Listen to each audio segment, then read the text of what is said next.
আসসালামু আলাইকুম। তাসনিয়া রান্নাঘরের নতুন আরও একটি রেসিপি দেখার আমন্ত্রণ আপনাদের সবাইকে। আশা করছি সকলে আল্লাহর রহমতে অনেক ভালো আছেন।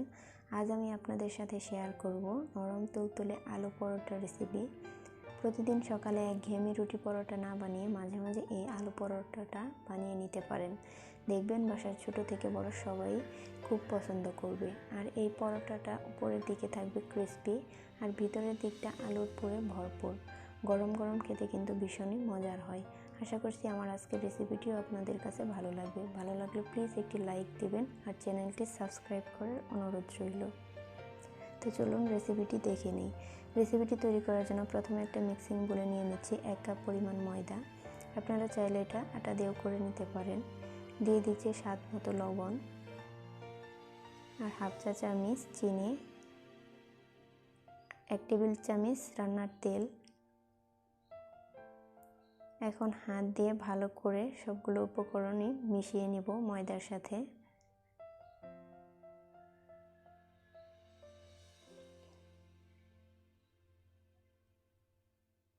মিশানো হয়ে গেলে এখন এর মধ্যে হালকা কুসুম গরম পানি দিয়ে একটা সফট ডো বানিয়ে নিব।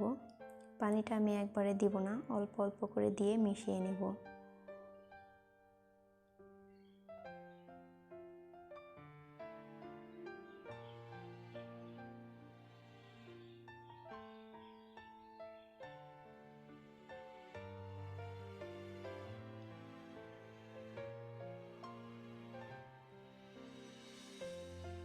এই তো আমার ডোটা রেডি হয়ে গেছে।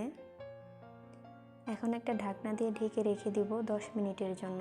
এর মধ্যে আমি পরোটার পুরটা রেডি করে নেব। এদিকে আমি মিডিয়াম সাইজের 2টা আলু সিদ্ধ করে খোসা ছাড়িয়ে নিয়েছি। এখন হাত দিয়ে ভালো করে ম্যাশ করে নেব। এটা চাইলে আপনারা গ্রেটার দিয়েও গ্রেট করে নিতে পারেন। আলুটাকে ভালো করে ম্যাশ করে নিতে হবে যাতে আলুর ভিতরে কোনো দানা ভাব না থাকে, তাহলে পরোটার ভিতরে দিয়ে বেলতে গেলে বের হয়ে আসতে পারে। এদিকে অবশ্যই খেয়াল রাখতে হবে।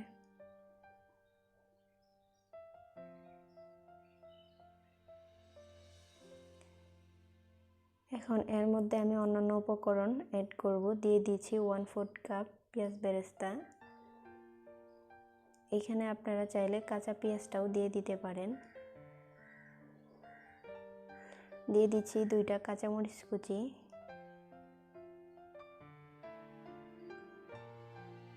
দুই টেবিল চামচ ধনিয়া পাতা কুচি,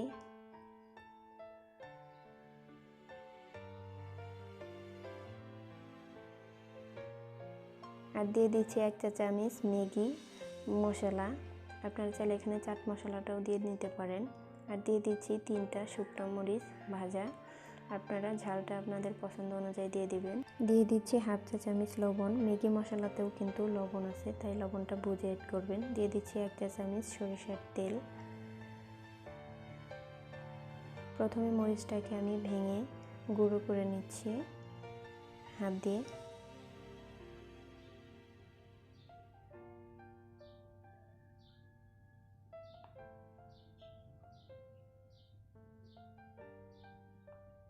এখন সব কিছুর সাথে ভালো করে মিশিয়ে নেব।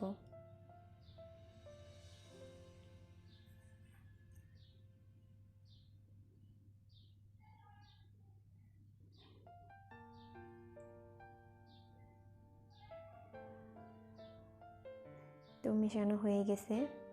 ফিরে আসলাম 10 মিনিট পর। এখন ডোটা আমি আরেকটু মথে নিব। এখন এর থেকে আমি লিচি কেটে নিব। আমি 4টি ভাগে ভাগ করে নিচ্ছি।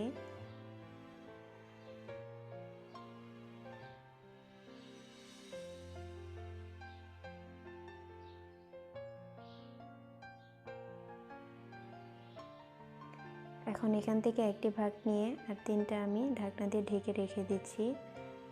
এইভাবে একটু গোল বল শেপ দিয়ে নিচ্ছি। দিয়ে সামান্য কিছু ময়দা ছিটিয়ে হাত দিয়ে এইভাবে চেপে নিচ্ছি। এখন একটা ছোট করে রুটি বেলে নিব।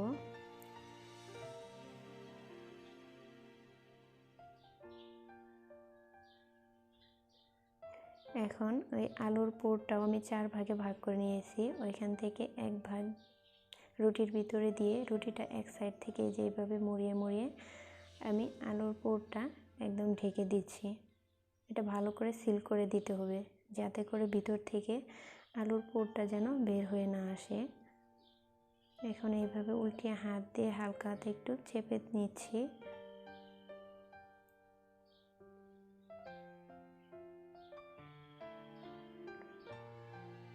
এখন আবারও কিছু ময়দা ছিটিয়ে একটা বেলুনি দিয়ে হালকা হাতে একটা রুটি বেলে নিব।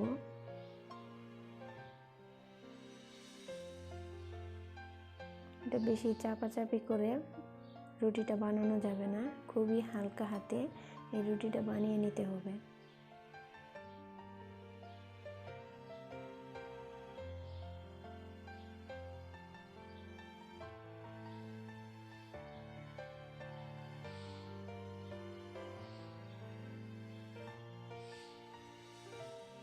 তো আমি হালকা হাতে রুটিটা বানিয়ে নিচ্ছি। আমি একইভাবে সবগুলো রুটি বানিয়ে নিব। এখন ভাজার জন্য চুলায় একটা ফ্রাই প্যান বসিয়ে এটা হালকা গরম করে নিয়েছি। এখন এর মধ্যে রুটিটা দিয়ে এপাশ ওপাশ 40 সেকেন্ড করে একটু করে ভেজে নেব।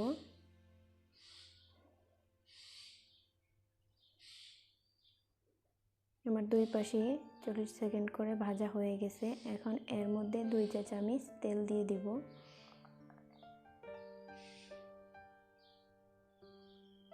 চুলার আঁচটা আমি মিডিয়ামে রেখে ভেজে নিচ্ছি। এখন আমি চেপে চেপে ভেজে নেব। উপরের দিকটা আমি মচমচে করে ভাজবো। তো ভাজা হয়ে গেছে। আমি একইভাবে সবগুলা পরোটাই ভেজে নিয়েছি।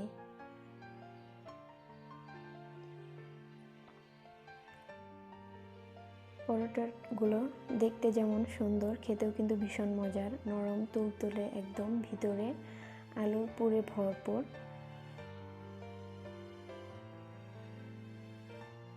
এভাবে বাসায় একবার বানিয়ে দেখবেন, পরিবারের সকলেই খুবই পছন্দ করবে। আশা করছি আমার আজকের রেসিপিটিও আপনাদের কাছে খুবই ভালো লেগেছে। ভালো লাগলে প্লিজ একটি লাইক দিবেন, আর বেশি ভালো লাগলে ফ্রেন্ডস এবং ফ্যামিলির সাথে শেয়ার করবেন। আর আমার চ্যানেলটি সাবস্ক্রাইব করার অনুরোধ রইল। সকলের সুস্থতা কামনা করে এখানেই বিদায় নিচ্ছি। আল্লাহ হাফিজ। আসসালামু আলাইকুম।